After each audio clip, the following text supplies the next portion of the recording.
Buenos días, bienvenidos a este webinar Tendencia del beneficiario controlador en las personas morales y otras figuras jurídicas. A todos los alumnos, maestros, comunidad universitaria y público en general, muy amables por estar conectados. Agradezco la participación valiosa de dos distinguidos expositores, de los cuales me voy a permitir hacer una semblanza de su currículum vitae. En orden de aparición, Mario Campollera García tiene preparación académica como licenciado en Contaduría Pública de la Universidad de Guadalajara. Es contador público certificado por el Instituto Mexicano de Contadores Públicos.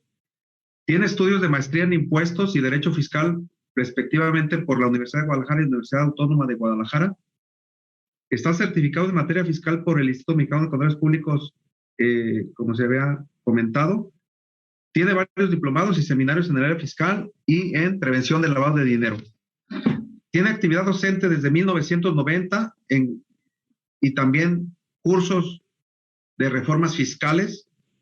Catedrático titular en Impuestos 4, Universidad de Guadalajara, Facultad de Contaduría. Ha dado cátedra en Impuesto al Valor Agregado en la especialidad en Análisis de Impuestos en la UDG de 1989 a 1992. Expositor de varios temas en el Colegio de Contadores Públicos de Guadalajara, Jalisco. Es también expositor en diversos diplomados del campus o diversos campus del TEC de Monterrey y de la Universidad Autónoma de Nayarit. Catedrático en la materia de impuestos indirectos en la especialidad de impuestos de la Universidad Autónoma de Zacatecas en 1992. En el área profesional, se ha distinguido en el área laboral, que ha desempeñado en la Secretaría de Hacienda y Crédito Público de 1989 a 1992. Es socio encargado de impuestos de la firma de contadores públicos CMR Asesores Sociedad Civil, firma dedicada a la auditoría de efectos financieros y fiscales, asesoría fiscal y contabilidad 1992 al 95. Miembro de la Comisión de Previsión Social e Impuestos Estatales del Colegio de Contadores Públicos de Guadalajara AC 2008-2016. Miembro de la Comisión de Impuestos Internacionales del Colegio de Contadores Públicos de Guadalajara, Jalisco AC 2015-2017. Y director del Comité de Impuestos PKF Latinoamérica y miembro del Consejo de Directores para la Región de Latinoamérica 2010 a 2018. ILP y presidente de la Comisión Fiscal de PKF México, Sociedad Civil, del 1998 a 2018. Actualmente miembro de la Comisión de Prevención del Lavado de Dinero del Colegio de Contadores Públicos de Guadalajara, Jalisco AC. Asimismo, miembro del Comité de Asuntos Fiscales de la AMCHAM, capítulo Guadalajara. Actualmente socio director de Visión Firm, Sociedad Civil, firma nacional de contadores y abogados, firma miembro de la red Soyoa Nexia desde 2018 a la fecha. Es socio responsable del Comité de Impuestos de la firma Visión Firm a partir de abril 2021. Gracias, Mario, por participar aquí con tu escuela. Con mucho gusto. Asimismo, el segundo expositor, Omar Contreras Borbón, es abogado, fiscalista, licenciado en Derecho con maestría en Derecho Fiscal y especialidad en Evaluación de Impacto Legislativo. Es además licenciado en Política y Gestión Social. Posee diplomados en Diseños Normativos y Técnica Legislativa, Argumentación Jurídica y Juicio Contencioso Administrativo. Actualmente pertenece al prestigiado Instituto de Investigaciones Jurídicas de la UNAM, donde es doctorante. Es así mismo autor de los libros La falsa idea del subsidio y Prevención del lavado de dinero. Pertenece a la Academia Mexicana de Derecho Fiscal y a la Barra Nacional de Abogado. Profesor en licenciaturas y maestrías de diversas universidades y colegios. Autor de diversos artículos en materia fiscal. Colabora además en Radio Fórmula y MBS. Ha trabajado como coordinador y director en el Poder Legislativo Federal y local. Desde 2020 es socio de la firma Visión Firme, Sociedad Civil, desempeñándose como asesor, consultor y defensa en materia legal fiscal y en comercio exterior. Enseguida los expositores presentarán todo su material, que tienen mucha experiencia al respecto. Esperaríamos del auditorio, si es tan amable, nos pueden mandar sus preguntas y podríamos interrumpir para hacer más productiva la plática de los expositores. Asimismo, si es posible, al final de la misma, se pudiera hacer un recuento de las preguntas que lleguen tarde. Adelante, Mario Campollera. Adelante, Omar Contreras. Buenos días a todos. Buenos días, Omar. Déjenme, voy a compartir la pantalla, a ver si sí, si me indican si se ve. Sí, está correcto, Mario. Se ve perfectamente. Muy bien, gracias. Gracias, Omar. Bueno, gracias a todos ustedes, gracias por la invitación. Gracias, Everardo, por coincidir contigo en este evento. La verdad me da mucho gusto. Gracias, Alejandra, gracias a la Universidad, gracias a José, gracias a todos. Y pues, como dicen en los programas de radio, ¿verdad? Cuando buenas tardes, buenas noches, buenos días, según como nos estén oyendo en las repeticiones, y a los que están ahorita en vivo, pues también muchas gracias por su tiempo. Omar, pues vamos a tocar el tema de beneficiario controlador. Hay algunos antecedentes importantes en materia de beneficiario controlador, que si nos haces favor de platicárnoslos, Omar, de por qué llegamos al tema de beneficiario controlador. ¿Cómo ves? Con todo gusto, mi estimado Mario, con todo gusto. Miren, el tema de beneficiario controlador tiene razón de ser desde los criterios emanados de BEPS. Hay que recordar que México pertenece por disposición, pues desde el sexenio de Carlos Salinas de Gortari, a la OCDE, a la Organización para la Cooperación y Desarrollo Económicos, y desde entonces, desde esa época, desde la época del salinato, desde la época de Carlos Salinas de Gortari, al pertenecer a la OCDE, pues está México acuñando una serie de medidas o de directrices que son emanadas de este propio organismo. La OCDE da a conocer un listado de medidas anti-BEPS o anti-Base Erosion and Profit Shifting, que significa erosión de las bases y traslado de beneficios. En este plan BEPS o plan anti-BEPS, más bien plan anti-BEPS, en este plan BEPS se dan a conocer una serie de acciones que los países pertenecientes a la OCDE deben de ir acotando. En particular, nos referimos al tema de beneficiario controlador. Estas reformas dan inicio a partir del 1 de enero de este año por disposición de la propia Secretaría de Hacienda y Crédito Público cuando envía el día 8 de septiembre pasado a la Cámara de Diputados el paquete económico. Hay que recordar que el paquete económico contiene tanto el presupuesto de ingresos, los criterios generales de política económica, pero también todo el tema de miscelánea fiscal, además de la ley de ingresos. Y dentro de la miscelánea fiscal, la Secretaría de Hacienda y Crédito Público da a conocer qué criterios o qué modificaciones sustanciales se van a imponer o van a dar inicio en vigencia a partir del día 1 de enero de este año a efectos de dar cumplimiento a los acuerdos o al plan BEPS emanado de la OCDE, Mario. Y así es como México se va acercando cada vez más a reconocer estos tratados. No es un tratado internacional per se, sino que lo conocemos como soft law, ¿no? En materia de derecho, pero México se está acercando cada vez más al cumplimiento de estas directivas emanadas de los organismos internacionales. Y así se da este tema de beneficiario controlador en nuestra legislación, Mario. Correcto, muchas gracias. Yo solo agregaría que en la exposición de motivos para la reforma de 2022 nos menciona que a través de esta figura se pretende atacar a la evasión fiscal.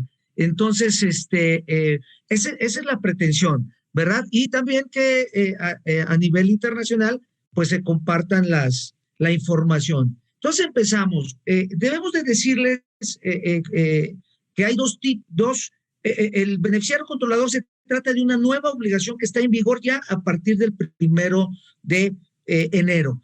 Y hay dos tipos de sujetos obligados a cumplir. Los sujetos directos de cumplir con esta obligación y los sujetos coadyuvantes. ¿Quiénes son los sujetos coadyuvantes? Lo vamos a ver, pero son las personas que van a ayudar al SAT a identificar, sí, así lo digo con claridad, ayudar al SAT a identificar al beneficiario controlador. Entonces, ¿quiénes son los sujetos obligados con este tema? Son todas las personas morales, las fiduciarias, los fideicomitentes, y en el caso de fideicomisos, y las partes contratantes o integrantes de cualquier otra figura jurídica. La pretensión de la exposición de motivos era darle un cariz internacional derivado de convenios, tal y como nos lo explicó Omar. Se debería de implementar una legislación en materia de beneficiario controlador. Entonces, eso justifica el legislador para imponer, como dice Omar, esta figura. Pero en el texto de la ley se va no hasta la cocina, se va hasta su aplicación hasta la tubería de la cocina, hasta al océano llega. ¿Por qué? Porque esta obligación es para todas las personas morales, es para todos los fideicomisos y sus partes integrantes, y es para cualquier figura jurídica donde los contratantes o los integrantes se debe de determinar quién es el beneficiario controlador. Entonces, es un mundo amplísimo en relación con esta obligación, ¿verdad? ¿Y cuál es la obligación de estas personas? Obtener y conservar información fidedigna, completa y actualizada de sus beneficiarios controladores como parte de su contabilidad. Entonces, tengo que ver a mi beneficiario controlador este tipo de sujetos obligados. ¿Cuáles son los sujetos coadyuvantes? Los notarios, corredores y cualquier persona que intervenga en la formación de contratos o actos jurídicos que dan lugar a la generación de convenios o de celebración de fideicomisos. Entonces, estos son los sujetos coadyuvantes, ¿verdad? También es importante, ahorita ya llevamos ¿quiénes son los sujetos obligados? Llevamos quiénes son los sujetos coadyuvantes y llevamos cuál es su obligación. Ahora vamos a ver cuál es el concepto de beneficiario controlador.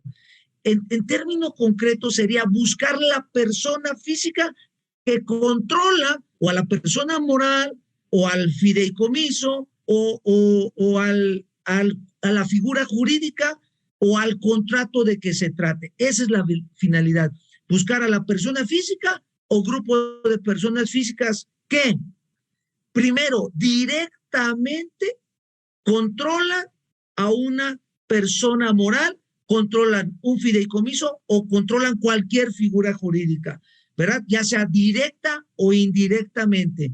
En términos generales es quien recibe el beneficio o ejerce los derechos de uso, goce o disfrute. Primer supuesto, ¿quién se beneficia de esos sujetos obligados?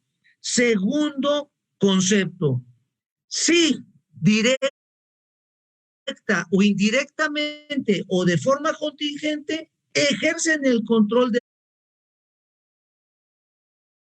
la persona moral.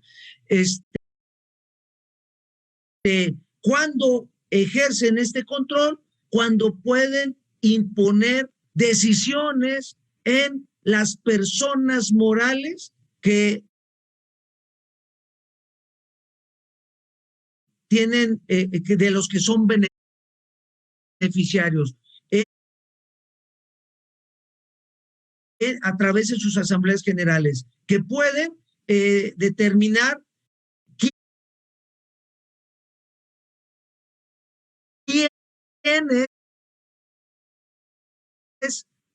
quiénes son sus consejeros o quiénes son sus órganos de vigilancia o quiénes son sus equivalentes. Y también quienes tienen la titularidad de más del 15% de las acciones con derecho a voto. Entonces, haciendo un resumen muy concreto, la primera parte es, oye, ¿quién se beneficia de los sujetos obligados? ¿Quién recibe al final el beneficio económico o el beneficio de los sujetos obligados? Fideicomisos, personas morales o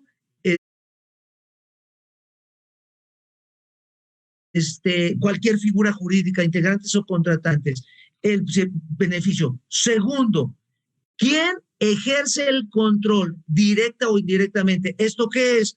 Oye, directamente tengo en mi poder las acciones con derecho a voto o indirectamente a través de cualquier figura jurídica controlo la operación de personas morales. Y al final también va a ser beneficiario controlador quien dirige directa o indirectamente la operación o la dirección o la administración de los sujetos obligados. Aquí, mi estimado Omar, ¿algo que quieras profundizar o comentar?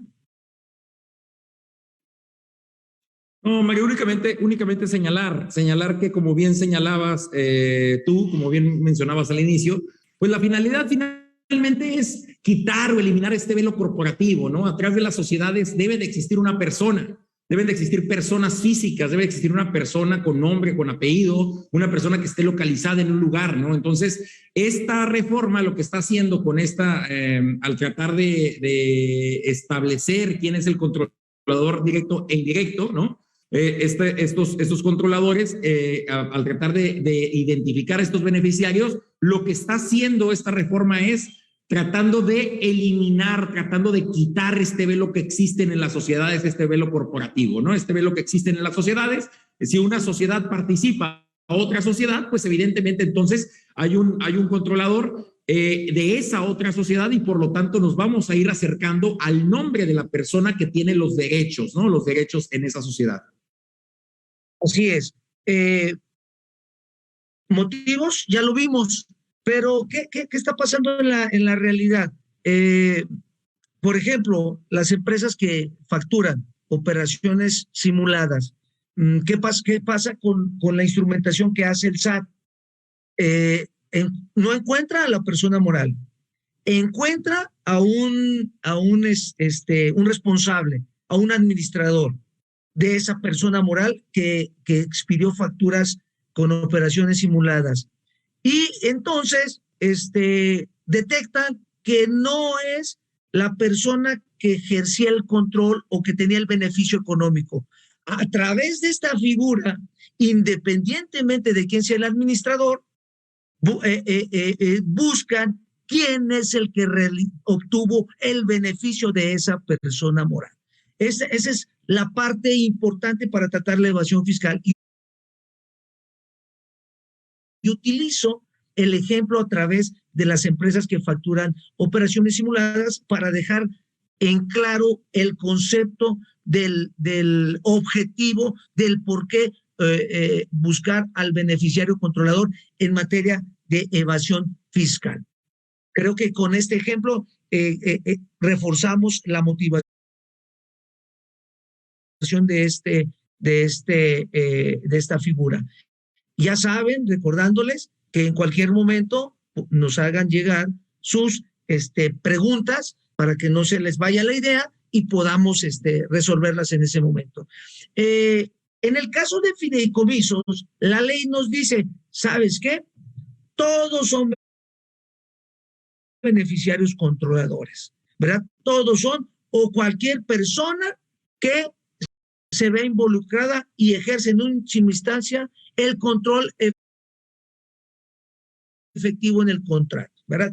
Y la ley dice, oye, para efectos de cumplir con esta obligación, tanto los las partes de los fideicomisos como los sujetos obligados y los coadyuvantes háganle caso o apliquen las reglas que emita el Servicio de Administración Tributaria. Aquí se abre otro tema de análisis técnico, el cual consiste en que la ley le da la facultad a la resolución miscelánea de cumplir una función legislativa. A esto se le llama cláusulas habilitadoras. Entonces, en los últimos tiempos, en los últimos años, las leyes están dando al SAT, a través de esas cláusulas habilitadoras, el poder de implementar obligaciones a los contribuyentes. Esas cláusulas habilitadoras le dan la fuerza al SAT para implementar estos aspectos de carácter legal. Desde mi punto de vista, tiene dos limitantes. Esas cláusulas habilitadoras jamás deben de ir más allá de lo que la propia ley establece. Jamás. Y además no pueden referirse de conformidad a lo que dice el 33 y el 34 del Código Fiscal de la Federación, no pueden referirse al sujeto, al objeto, a la base, a la tasa o tarifa, a las infracciones o sanciones o a las excepciones que las leyes dan en materia tributaria. Esas dos grandes limitantes desde nuestro punto de vista se deben de contemplar en materia de las famosas cláusulas habilitadoras que la ley otorga al Servicio de Administración Tributaria. A través de estas cláusulas habilitadoras, el SAT, por medio de la miscelánea, establece conceptos y pretende establecer el procedimiento por el cual los sujetos obligados, perdón que lo vuelva a repetir, pero para que quede claro, es personas morales todas, lucrativas o no lucrativas, las partes integrantes del fideicomiso y los integrantes o partes contratantes de cualquier figura jurídica, La miscelánea establece disposiciones en relación con cómo identificar al beneficiario controlador. Y en la miscelánea aparecen dos conceptos novedosos, y digo novedosos en materia fiscal, y es el concepto de cadena de titularidad y cadena de control. ¿Cómo podemos definir estos dos conceptos que da la resolución miscelánea? Son cadena de titularidades a través, el papelito habla, el beneficiario controlador que tiene las acciones, que tiene las partes sociales, o que es titular de ese documento. A eso se le llama la cadena de titularidad. Entonces, para ubicar al beneficiario controlador, hay un primer supuesto que marca la miscelánea y es a través de la cadena de titularidad. Y hay otro segundo supuesto que es a través del control. Y a través del control, de la cadena de control. ¿Qué es esto? Oye, no está el beneficiario controlador o no se puede determinar el beneficiario controlador a través de la tenencia de las partes accionarias o de las partes sociales o del documento que acredita la propiedad de una persona moral o de una figura jurídica. Entonces, si no está en el papel, vamos a irnos a la cadena de control. O sea, si no estás en el papel, vamos a buscar al que toma las decisiones, aunque no esté en el papel. O sea, al que ejerce el control de hecho, aunque no de derecho. Y si se fijan, esa pretensión de beneficiario controlador, pues es fuerte, es importante, porque busca encontrar a la persona física o grupo de personas físicas que toman las decisiones realmente independientemente de lo que dice la propiedad, el papelito. Eso es importante, cadena de titularidad y cadena de control.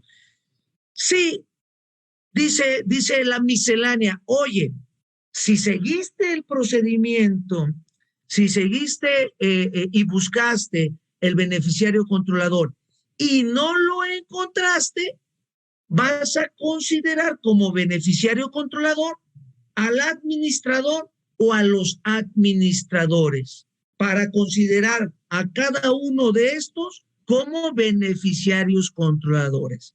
Entonces, ¿qué diría? Pues ya me quito la obligación y me voy a considerar como beneficiario controlador al administrador único o al consejo de administración. Sí, pudiera parecer una conclusión final en relación con este procedimiento, pero debemos de indicar que no es tan sencillo por dos cosas. Primero, se deben de agotar todo el procedimiento para ubicar al beneficiario controlador o los beneficiarios controladores de personas morales, fideicomisos y contratos o convenios o cualquier figura jurídica, se deben de agotar primero. Y en caso de que no se ubiquen, que verdaderamente puede ser difícil que no se ubiquen, pero en ese caso, entonces sí caeremos en el supuesto de nombrar a los al consejo de administración o a los administradores como beneficiarios controladores. Pero repito, siempre y cuando se haya seguido el procedimiento para ubicar al beneficiario controlador. Entonces, no es una conclusión tan fácil decir nombro al administrador o al consejo de administración sin que hayamos pasado por el procedimiento. ¿Algo que quieras comentar, estimado Omar? Tú me vas diciendo, ok, entonces, aquí viene la parte que les mencionaba. La miscelánea obliga a implementar procedimientos de control interno debidamente documentados.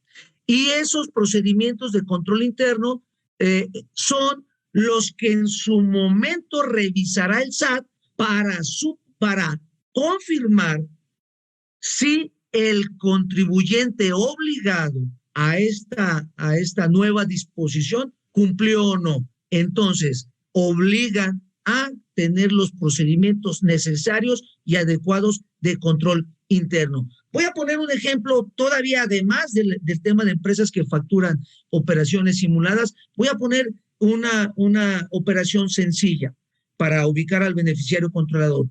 Una persona moral, una SA, con dos socios personas físicas, una con el 99% y una con el 1% del capital de esa sociedad anónima. Inmediatamente a través de las acciones, se ubica al beneficiario controlador. Entonces, el 99%, esa persona física que tiene el 99% sería el beneficiario controlador de acuerdo a la cadena de titularidad y de acuerdo al procedimiento del que en el papel se especifica como el que tiene el beneficio, el beneficio económico. Ahí está, sencillo, ¿verdad? Oye, y además hago el procedimiento de si él es el que toma las decisiones y él es el que, si ya lo ubiqué como que es el beneficiario controlador y es el que además toma las decisiones, ya llegué al beneficiario controlador, ya llegué a la persona física. ¿Dónde se empieza a hacer más necesarios los controles internos? Cuando de una persona moral se derivan o una persona moral o dos personas morales como accionistas. Sigo con el ejemplo de la sociedad anónima. Esas dos personas morales, pues bueno, hay que buscar el beneficiario controlador de esas dos personas morales para efectos de seguir con el procedimiento de ubicar. Y resulta que en el ejemplo hay una persona moral que ostenta el 90% de las acciones y hay otra persona moral que ostenta el 10%, hay que irnos a quienes hay que buscar y determinar e implementar los procedimientos adecuados para ubicar al beneficiario controlador de la persona moral que ostenta el 90%. Y vamos a ir, tiene que ir nuestros procedimientos a ubicar a si hay personas físicas para ubicar al beneficiario controlador. Y resulta que no que esta otra persona moral está integrada también a su vez por otras personas morales. Entonces, hay que seguir la cadena de titularidad y en su caso la cadena de control hasta llegar a la persona física o personas físicas que deciden en la primera. Espero este ejemplo ayude a ir entendiendo y comprendiendo la obligación de beneficiario controlador y la obligación de implementar los procedimientos adecuados para llegar a esa persona física. Esos controles, esos requisitos, hay requisitos mínimos que debe de cumplir esos controles. ¿Y cuáles son? Primero, que identifique, verifique y valide al beneficiario controlador. Identifique, verifique y valide al beneficiario controlador, ¿verdad? Entonces, ya la miscelánea y es de análisis, ya no nada más logra identificar, ya no nada más dice identifica, sino verifica y valida adecuadamente al beneficiario y controlador. Además, segundo punto que deben de tener esos controles, deben de obtener, conservar y mantener disponible información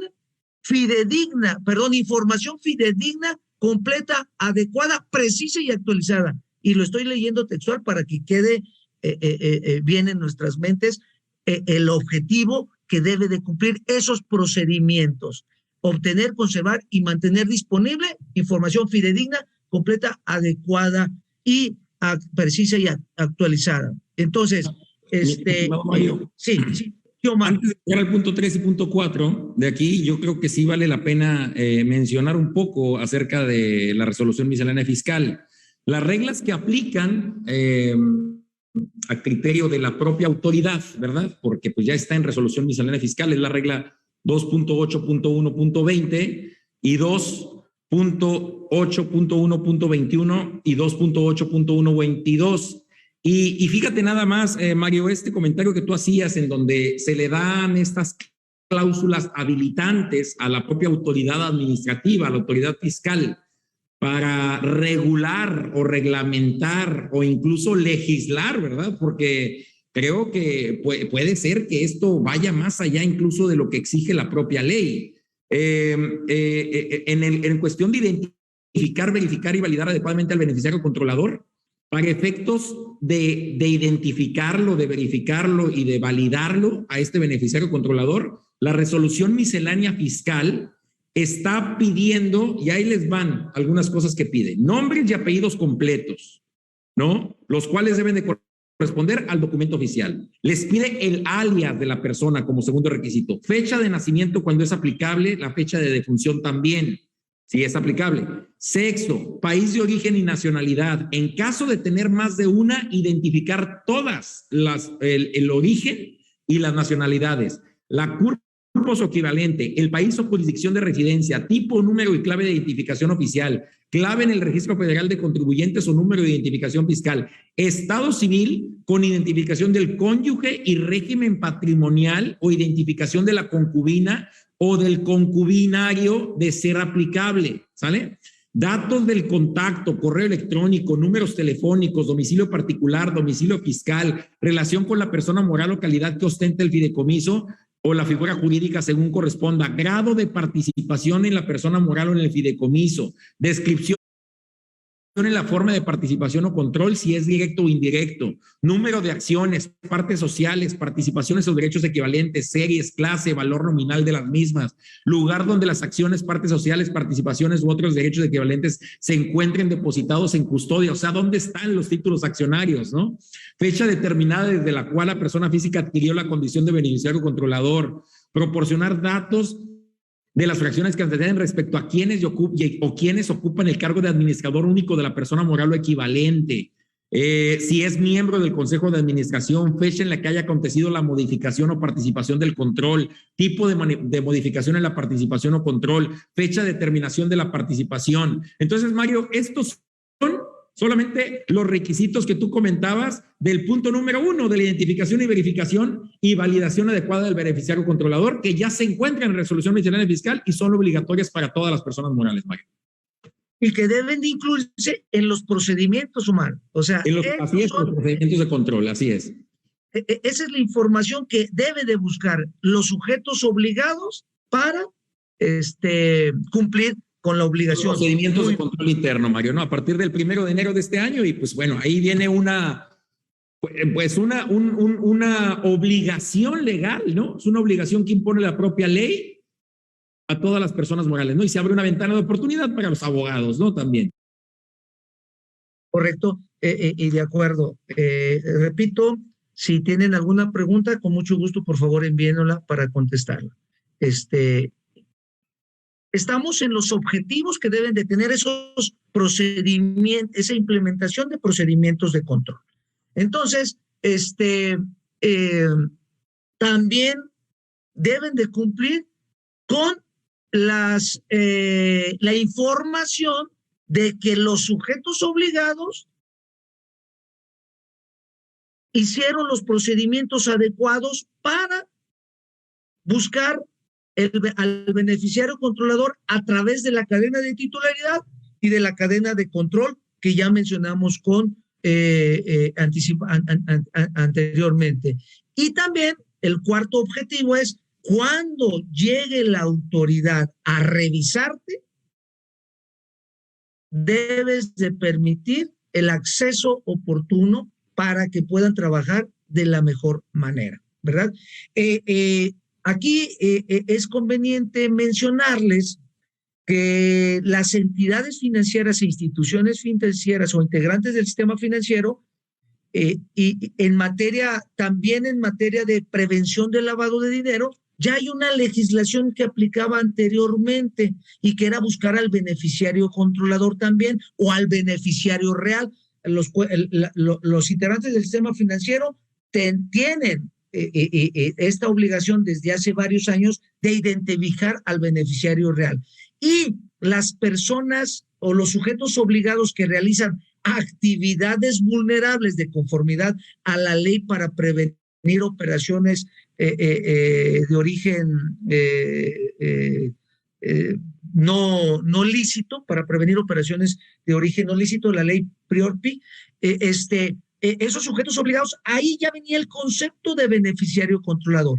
Ya en materia de prevención del lavado de dinero, ya se estaban cumpliendo con esas obligaciones. Entonces, pero ¿cuál es lo novedoso? ¿Verdad? Ya vimos que en el caso del sistema financiero, esta nueva disposición en materia fiscal obliga a los integrantes del sistema financiero a identificar a sus propios beneficiarios controladores. Tienen doble obligación, identificar a sus propios beneficiarios controladores y, como son sujetos coadyuvantes al SAT, le deben de ayudar al SAT a identificar al beneficiario controlador de sus clientes. Entonces, la ley les permite, o la miscelánea les dice, oye, sigue cumpliendo con la obligación, al cumplir con la obligación que tenías en materia de prevención del lavado de dinero, automáticamente cumples con la obligación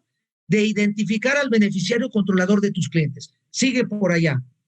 Para sus clientes, pero no para sí mismo. Para sus propios beneficiarios controladores, tendrían que aplicar la regla general, ¿verdad?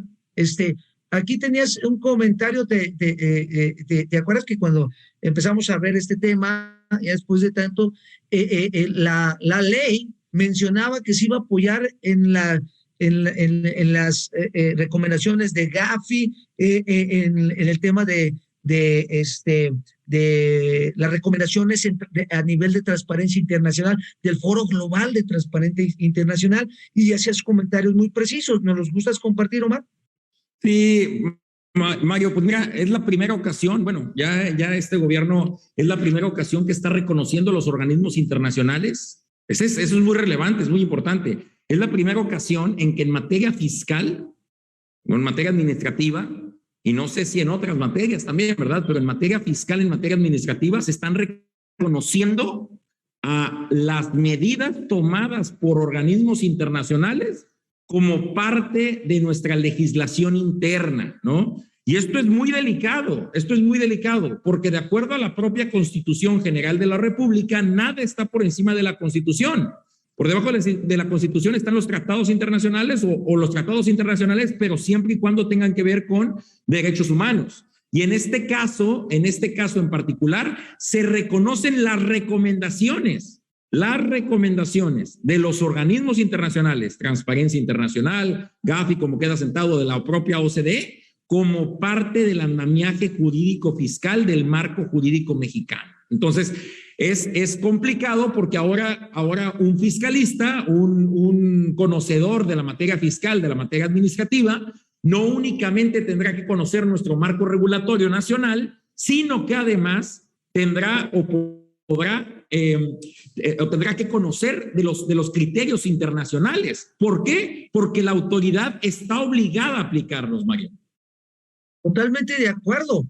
Y al venir en la ley, y además la propia ley menciona que los registros públicos de los estados, que la UIF, son coadyuvantes en el cumplimiento por parte del SAT para esta obligación. ¿Y qué significa coadyuvantes? Oye, te voy a mandar toda la información que me pidas a ti, SAT, para que puedas verificar si lo que te está diciendo el contribuyente como beneficiario controlador es correcto. O sea, está diciendo que Pedro Pérez es el beneficiario controlador, pero resulta que Miguel Canseco es el que se está llevando en la parte económica, por ejemplo, en el tema de la UIF, ¿verdad? Ahora, ¿por qué es importante cumplir con el procedimiento, cumplir con esta obligación? Por lo siguiente, primero, es una nueva obligación, y segundo, oye, si no me das cuando te pida la información YOSAT, si no me das, pues vas a cometer una infracción y por lo tanto una multa. ¿Cuál es la multa por no obtener, no conservar o no presentar la información del 32B del código 32B ter del código? Es de 1.500.000 a 2 millones de pesos por cada beneficiario controlador que forme parte de los sujetos obligados. 1,5 millones a 2 millones es el monto de la multa a pagar. Y en también de no proporcionar la información. Oye, contribuyente, y si no actualizas, vas a pagar una multa entre 800,000 y 1 millón de pesos por cada beneficiario controlador que no me actualizaste. Ya lo vimos en los objetivos de los procedimientos que debe de cumplir el sujeto obligado y también el sujeto coadyuvante para ubicar al beneficiario controlador. Dice que hay que mantener actualizada. ¿Qué significa? Pedro Pérez salió de ser beneficiario controlador y ahora es Oscar López.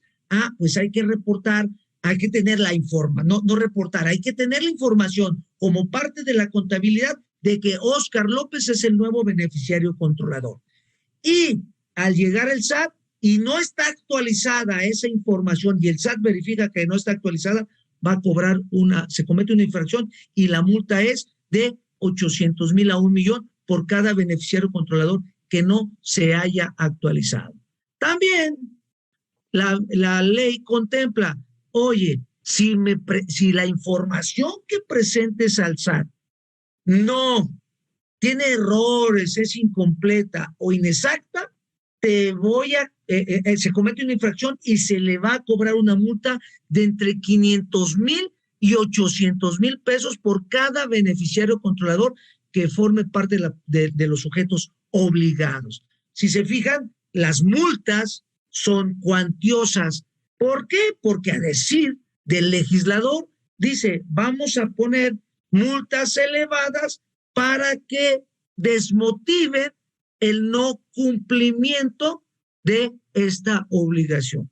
Aparte, van a tener otra sanción si no se cumple con esta obligación.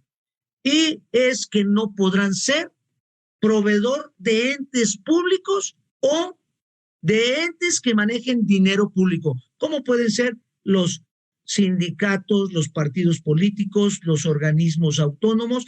Entonces, no la persona o el sujeto obligado, persona moral, integrantes del fideicomiso, partes integrantes o contratantes de cualquier figura jurídica, si no cumplen con la obligación de ubicar al beneficiario controlador o beneficiarios controladores, tienen estas multas y además no podrán ser proveedores de entes públicos o de entidades que manejen dinero público. Para efectos del cumplimiento por parte del SAT, se le crean también nuevas facultades. Y entonces, en las facultades que otorga el Código Fiscal de la Federación, al SAT le dice, ya vas a poder comprobar también a las personas morales, no, porque ya tenía la facultad de revisar, pero ya a las partes contratantes o integrantes en el caso de cualquier otra figura jurídica. ¿Qué significa? El SAT ya puede revisar no un ejercicio fiscal, no un pago provisional, no una compulsa, perdón, sino ya una operación o un contrato en específico para ver quién es el beneficiario controlador de ese contrato específico o de esa figura jurídica. ¿Y cómo lo puede hacer? A través de visitas domiciliarias o a través de revisión de gabinete. Es importante comprender que hay nuevas facultades para el SAT para efectos de cumplir con esta obligación. ¿Y dónde van a llevar a cabo estas revisiones por parte del SAT? Van a ser a través de en el domicilio fiscal de la persona moral que deba de tener como parte de su contabilidad la información sobre el beneficiario controlador, o donde se haya celebrado el contrato o donde se haya celebrado la integración o la constitución de cualquier figura jurídica. Así es en materia del domicilio al cual puede hacer la verificación de que los sujetos obligados estén cumpliendo con la obligación en materia de beneficiario controlador. Y también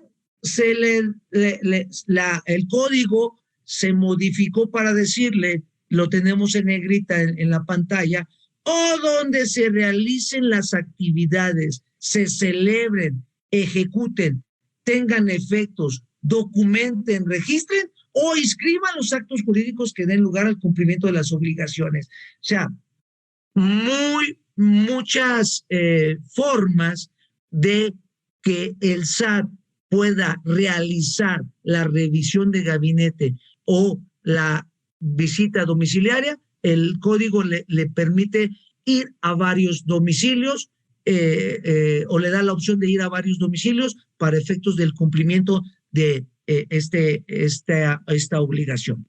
¿Algo que quieras agregar hasta acá, mi estimado?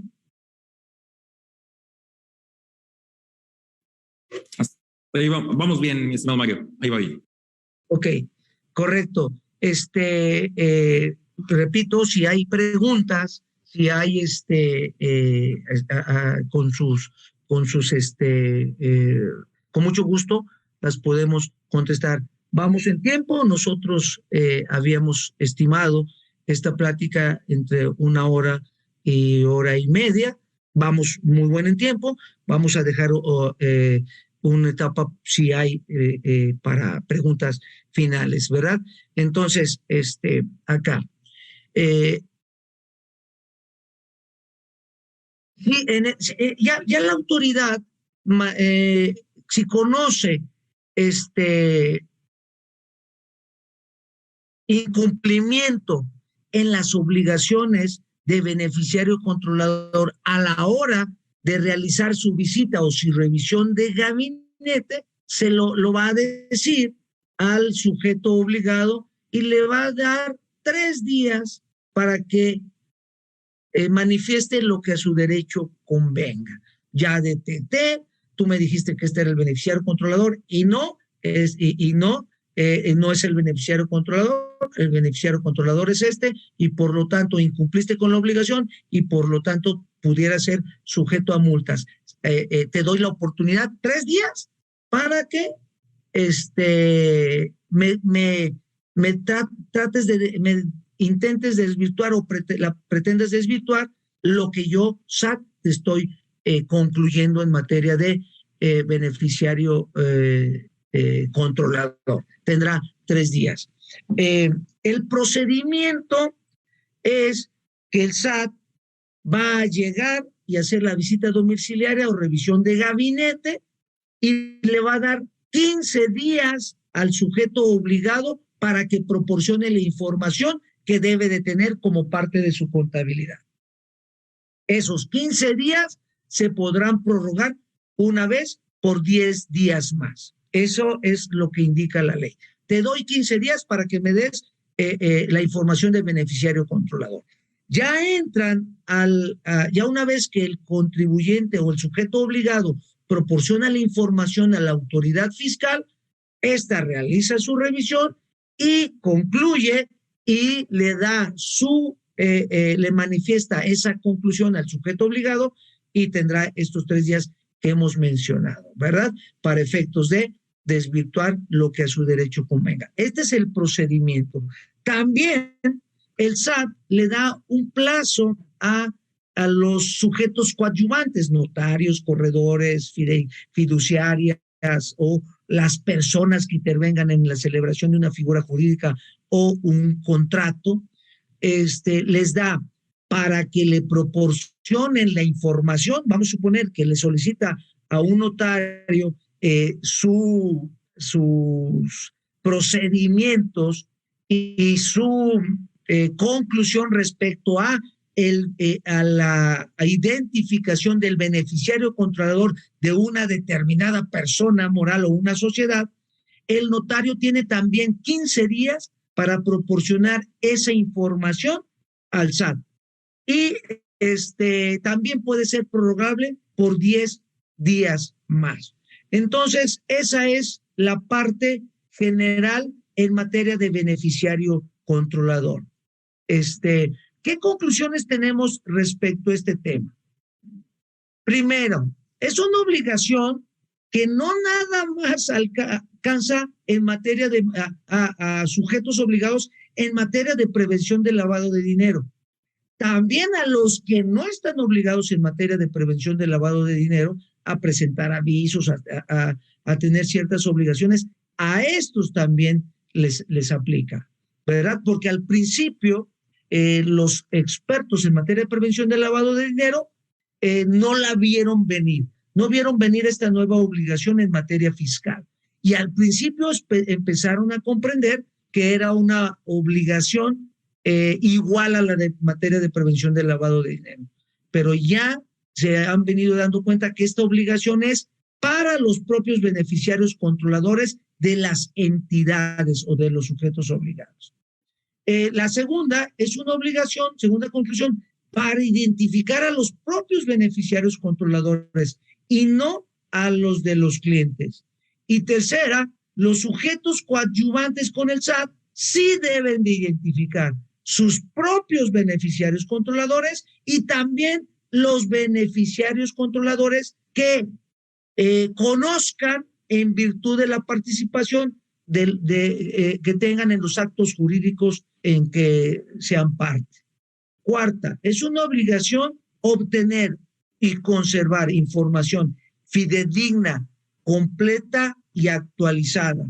Y quinta, y muy importante, es obligación implementar los controles adecuados para cumplir con la obligación de primero, de identificar al beneficiario controlador.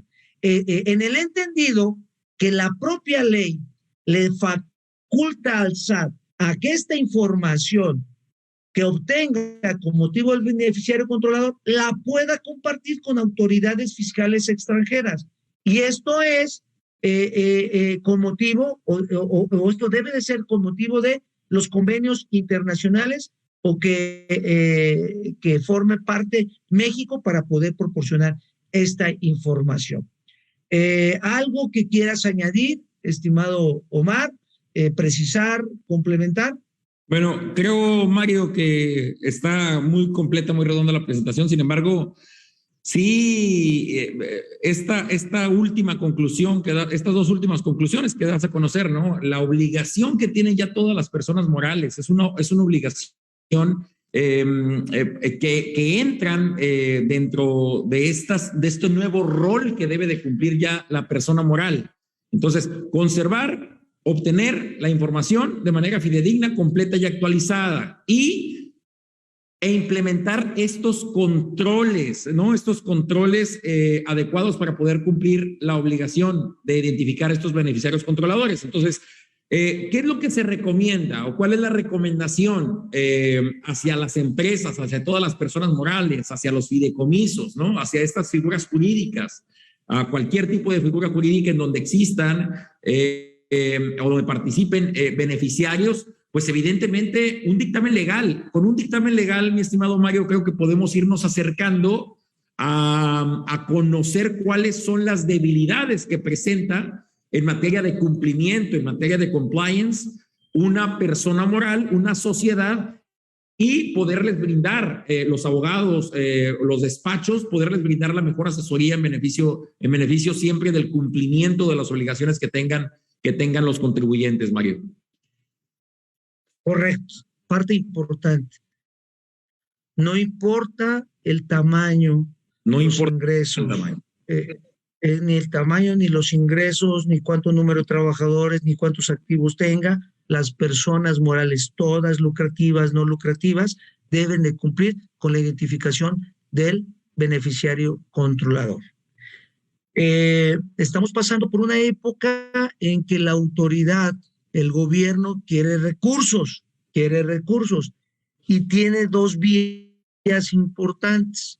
En materia de prevención del lavado de dinero, el incumplimiento genera también multas millonarias. A decir de la exposición de motivos, las multas deben de ser disuasivas, o sea, que desmotiven al contribuyente a no cumplir.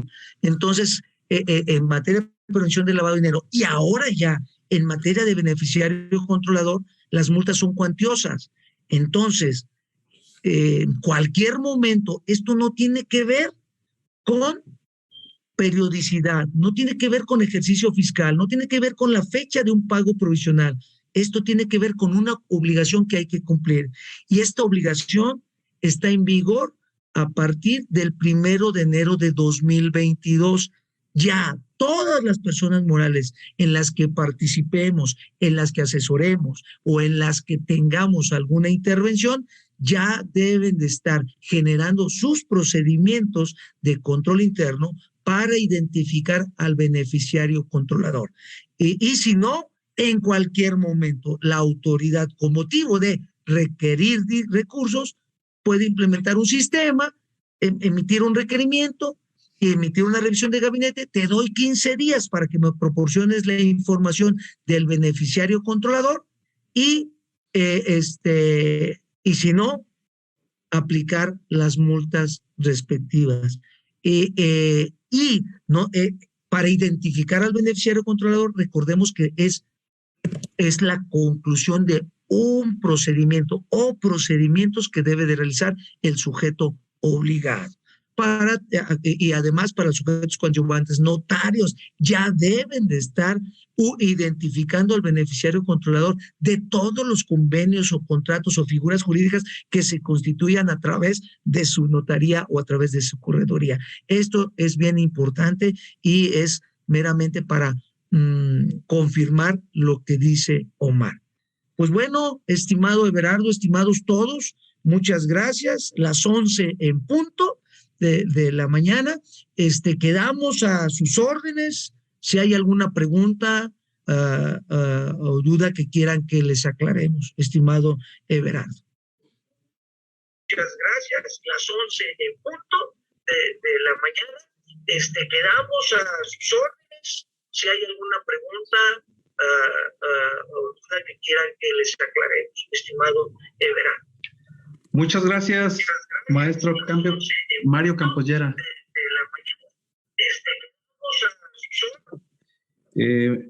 Muchas gracias, maestro Omar Contreras. Estaba yo aquí con Trasonido, viendo la transmisión en vivo de Facebook, y hay saludos de el maestro Zárate para Mario Campoyera. No hay ninguna pregunta al tema. Yo, como quise la tarea coincidentalmente, el día de ayer estaba ahí viendo redes sociales y me encontré con una plática de beneficiario controlador, y de ahí quisiera pues externar algunos detalles como para que quedara pues evidencia que hiciera una buena plática. Por ahí hablaba un expositor del testaferro, que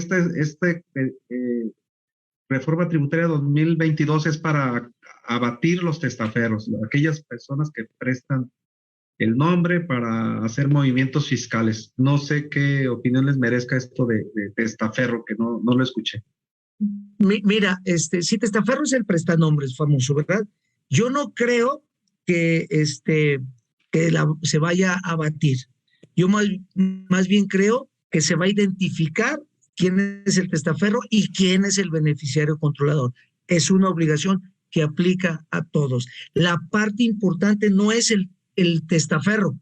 La parte importante es quién controla la persona moral. Y el testaferro es una pretensión que tiene la gente o las personas físicas que no quieren que aparezca su nombre por la circunstancia que sea. Poner a prestanombres o poner a testaferros puede ser una figura que se siga manejando. Pero la parte importante de la ley, y desde mi opinión, es identificar arriba, a un lado, abajo del testaferro, atrás o adelante del testaferro, al beneficiario controlador. Everardo, ¿cómo ves? Gracias. Respecto a lo que se comentaba de una sociedad mercantil, porque esto prácticamente es para sociedades mercantiles, personas morales. En el caso del Consejo de Administración o que se designe en la escritura constitutiva un representante legal con poder para actos de administración y de dominio, si no tuviera acciones y no fuera pues parte integrante del capital social y no tiene interés, no maneja pues más que no tiene pues dinero invertido en la empresa. No es beneficiario controlador si no es beneficiario controlador. Me explico. Solo los administradores o miembros del Consejo de Administración o equivalente, porque no necesariamente es a quien solo tenga Consejo de Administración, pueden ser sociedades civiles, ¿verdad? O pueden ser personas morales que no cuentan con un Consejo de Administración, su equivalente, y que no buscan fin de lucro, pero su equivalente serían los beneficiarios controladores, solamente ellos, no el apoderado. Pero sobre ellos o sobre el apoderado está el que realmente tiene el control, ya sea porque tiene las acciones o ya sea porque influye directamente en las decisiones de la asamblea, directa o indirectamente en las decisiones de la asamblea, aunque no tenga el poder accionario, la propiedad de esa parte social de esa acción. Si ese apoderado sí ejerce o sí es beneficiario y sí incide en las decisiones que toma su poderdante, entonces en este caso sí sería beneficiario controlador, pero no por ser representante legal, sino porque es beneficiario controlador. No es necesario tener un poder para ser beneficiario controlador, pero sí puede ser beneficiario controlador alguien que tenga poder si efectivamente los procedimientos llevaron a que él es el que toma las decisiones de una persona moral. aunque no forme parte de la tenencia accionaria o de las partes sociales o del documento que dé la titularidad de la propiedad de esa persona moral o figura jurídica. Everardo, ¿cómo ves, Omar? Así es, mi estimado Mario, y únicamente se establece para el caso de administradores únicos o así, administradores, cuando no se puede identificar al beneficiario controlador, es decir, al poseedor de la tenencia accionaria, en ese momento se identifica al administrador, ¿no? Gracias. Otra pregunta para el licenciado Omar, con aras pues de abonar a esa inquietud. Cuando en la regla miscelánea 2.8.1.22 se menciona extensivamente cómo integrar el expediente, aprehensión hay unas cuestiones que puedan caer en violación a la ley o un tanto ilegalidad, ¿no? Con esto de decir el alias, con esto del domicilio particular, antes lo de la concubina o la esposa. O sea, ¿qué comentario le merece el que, por ejemplo, a Eduardo le digan Lalo o que el auditor pues esté refiriendo así con el alias? Y que, pues, ¿qué caso tiene conocer pues a la concubina o si se tiene ciertos años de concubinato o lo que sea, o al revés, un concubinario? Y pues muchas veces decimos, los socios tienen su domicilio fiscal para, en cierta manera, estar en secreto su domicilio particular y no tener problemas pues con terceros. Entonces, no va más allá la miscelánea que la ley, o ustedes como defensa fiscal, como abogados, reclamarían estos requisitos que se parecen exagerados. Sí, me parecen exagerados, mi estimado Everardo. La verdad es que rayan hasta en el ridículo, ¿no? O sea, esa es la verdad. O sea, finalmente una persona tiene un nombre, un apellido y un domicilio. O sea, son los simple y sencillamente son los atributos de la personalidad que están constreñidos al propio Código Civil, ¿no? Nombre, edad, domicilio, estado civil, capacidad. O sea, esos son los atributos de la personalidad. Máxime en un lugar o en un territorio en donde la propia autoridad fiscal pues conoce todo, ¿no? Dicen que conoce más que tu esposa, ¿no? El propio SAT te conoce más que tu esposa. Entonces, cualquier persona que tenga cuentas bancarias, cualquier persona que tenga títulos accionarios que provengan sus ingresos de alguna sociedad, pues lo va a conocer la propia autoridad. Entonces, sí me parece, la verdad, que estos